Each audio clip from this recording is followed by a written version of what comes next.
Let's make amazing কষা chicken, যে গ্রেভিটা হবে এত থিক অ্যান্ড ক্রিমি।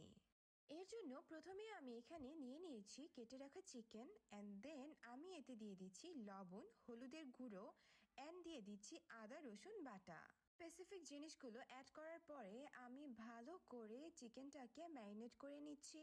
ম্যারিনেট করা হয়ে গেলে চিকেনটাকে রেস্টে রেখে দেব 20 মিনিটের জন্য। এখন আমি এখানে একটা প্যানে দিয়ে দিচ্ছি পরিমাণ মতো তেল। এই তেলটাতে আমাদের ম্যারিনেট করা চিকেনগুলোকে আমরা হালকা ফ্রাই করে নেব। এখানে একটা কথা বলে নিচ্ছি, আমাদের কিন্তু চিকেনগুলোকে ফ্রাই করার সময় কখনোই ওভার ফ্রাই করা যাবে না। এই তো এরকম ভাবে চিকেনটা হালকা গোল্ডেন ব্রাউন কালার হলেই চিকেনটাকে আমাদের উঠিয়ে নিতে হবে। আদারওয়াইজ দেখা যাবে চিকেনের যে টেন্ডার অ্যান্ড জুসি ভাবটা তা চলে যাবে। রান্নার জন্য কিন্তু আমরা বাকি অবশিষ্ট তেলটাই ব্যবহার করছি। এই তেলটায় অলরেডি চিকেনের একটা ফ্লেভার চলে এসেছে, সো এটা দিয়ে চিকেনটা রান্না করলে চিকেনের টেস্টটা কিন্তু আরও ভালো আসবে। এখানে আমি অ্যাজ ইউজুয়াল চিকেনের জন্য যেভাবে মশলা কষাই ঠিক তেমনভাবেই মশলাটা কষিয়ে নিচ্ছি। এখানে একটা টিপস দেই, চিকেনের মধ্যে সবসময় আদার থেকে রসুনের পরিমাণটা বেশি দেবেন, তাহলে চিকেনের ফ্লেভারটা ভালো আসে।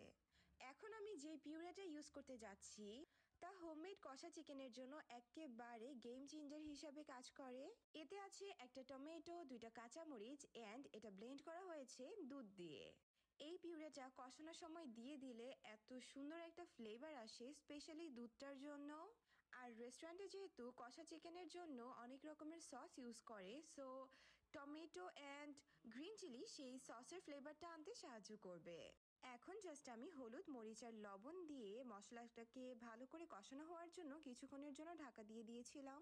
মশলার উপরে যখন তেলটা বের হয়ে আসবে তখন আমি ভেজে রাখা চিকেনগুলো দিয়ে দিচ্ছি।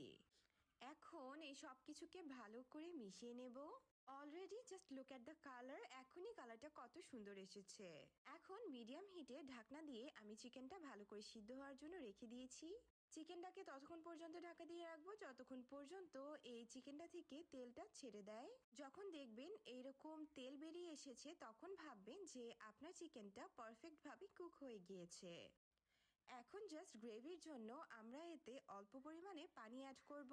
আর এখানে কিন্তু মেক শিওর করবেন যে অতিরিক্ত পানি দেওয়া যাবে না, কারণ আপনার চিকেনটা অলরেডি কুক হয়ে গিয়েছে, অ্যান্ড ওভার কুক চিকেন কখনোই টেস্টি লাগে না। পানিটা দেওয়ার পরে আমি জাস্ট একটা বলক আসা পর্যন্ত ওয়েট করছি, and look at the colour and the gravy.